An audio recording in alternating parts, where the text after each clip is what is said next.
Thailand தென்கிழக்கு ஆசியாவின் அரிசி கிண்ணம் என அழைக்கப்படுகிறது.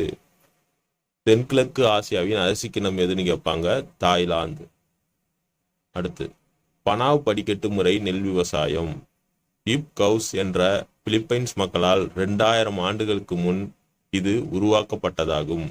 இது கடல் மட்டத்திலிருந்து சுமார் 1524 மீட்டர் உயரத்தில் அமைந்துள்ளது. இதில் கொஸ்டின் எப்படி கேட்கலாம்னா, பனாவ் படிக்கட்டு முறை நெல் விவசாயம் யாரால் உருவாக்கப்பட்டதுன்னு கேட்பாங்க, இப் கவுஸ் என்ற பிலிப்பைன்ஸ் மக்களால். மற்றும் பனா படிக்கட்டு முறை நெல் விவசாயம் எத்தனை ஆண்டுகளுக்கு முன் உருவாக்கப்பட்டதுன்னு கேட்டா 2000 ஆண்டுகளுக்கு முன்.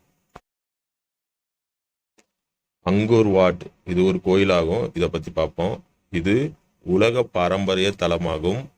2ஆம் சூரியவர்மன் என்ற மன்னரால் கிபி 1100ஆம் ஆண்டில் கம்போடியாவில் கட்டப்பட்டது. கெமர் மொழியில் அங்கோர் வாட் என்றால் கோயில்களின் நகரம் என பொருள். இதுவே உலகின் மிகப்பெரிய கோயிலாகும். இதுல கொஸ்டின் எப்படி கேட்கலான்னு பார்ப்போம். உலகின் மிகப்பெரிய கோயில் எதுன்னு கேட்பாங்க, அங்கோர் வாட். இந்த அங்கோர் வாட் கோயில் எங்கு உள்ளதுன்னு கேட்டாங்கன்னா கம்போடியாவில் உள்ளது. அதே மாதிரி யாரால் கட்டப்பட்டது அப்படின்னா 2ஆம் சூரியவர்மன் என்ற மன்னரால் கிபி 1100ஆம் ஆண்டில் கட்டப்பட்டது.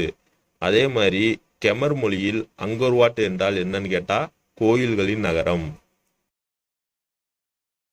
ஐரோப்பா கண்டம் தீபகற்பங்களின் தீபகற்பம் என அழைக்கப்படுகிறது.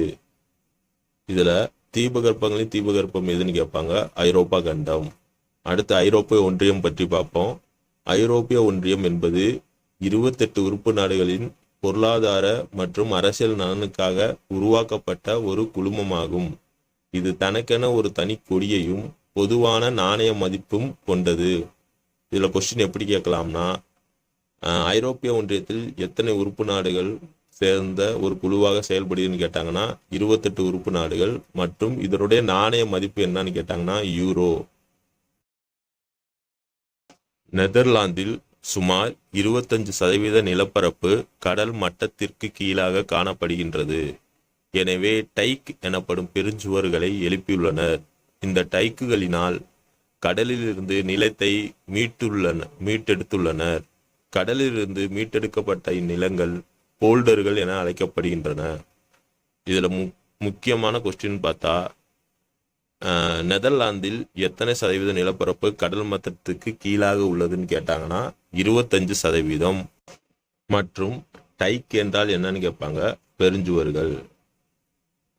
டைக்குகளினால் கடலிலிருந்து மீட்கப்பட்ட நிலங்கள் எவ்வாறு அழைக்கப்படுகின்றன கேட்டாங்கன்னா போல்டர்கள். பியார்டு என்பது பிளவுபட்ட கடற்கரை ஆகும். இது செங்குத்தான ஓங்கல் அல்லது மலைகளுக்கிடையே உள்ள குறுகிய ஆழமான கடற்கரை பிளவுபட்ட கடற்கரை எனப்படும். இந்த பிளவுபட்ட கடற்கரை கீழ்கண்ட வழிகளில் பயன்படுகிறது. இவை காற்று எத்திசையிலிருந்து வீசினாலும் அதன் வேகத்தை குறைக்கின்றன. கடல் அலைகளின் வேகத்தையும் இவை கட்டுக்குள் வைக்கின்றன. எனவே இப்பிளவுபட்ட கடற்கரையானது இயற்கை துறைமுகங்கள் அமைப்பதற்கு ஏற்றதாக உள்ளது. இதுல கொஸ்டின் எப்படி கேட்கலாம்னா, பியார்டு என்பது என்னன்னு கேட்டாங்கன்னா பிளவுபட்ட கடற்கரை. அதே மாதிரி இயற்கை துறைமுகங்கள் அமைப்பதற்கு ஏற்றதாக உள்ள கடற்கரை எதுன்னு கேட்டாங்கன்னா பிளவுபட்ட கடற்கரை.